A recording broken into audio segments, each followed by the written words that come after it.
vous parlez d'intelligence politique, permettez-moi de rebondir, mais est-ce que c'est intelligent de dire d'Emmanuel Macron qu'il est le bâtard de François Hollande? Ce sont les mots de François Ruffin hier au micro de France Inter. C'est une formulation pour dire qu'il est le fils, en quelque sorte, de François Hollande. C'est politique. Ou alors, qu'est-ce qu'il fallait dire? Que Emmanuel Macron, ou du moins que François Hollande est le père spirituel d'Emmanuel Macron. Bon, ça sous-entendrait qu'il y a du spirituel chez François Hollande, alors qu'il n'y en a pas toujours.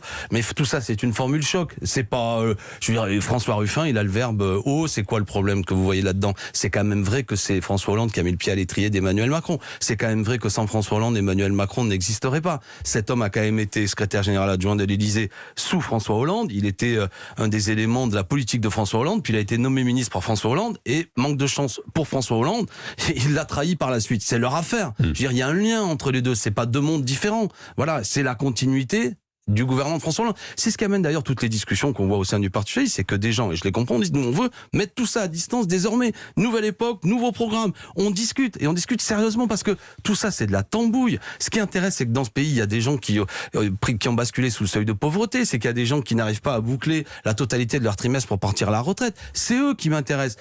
Quelque part, j'en ai rien à fiche de ce vieux monde qui a été sanctionné quelque part. Alors je sais bien que de temps en temps, on ressort la naphtaline, quelques vieux acteurs de tout ça pour dire c'était mieux à mon époque, ils ont rien compris. Et hélas, Monsieur Hollande joue ce rôle de l'oiseau de mauvais augure. Mais quelque part, c'est le passé. Voilà, avançons.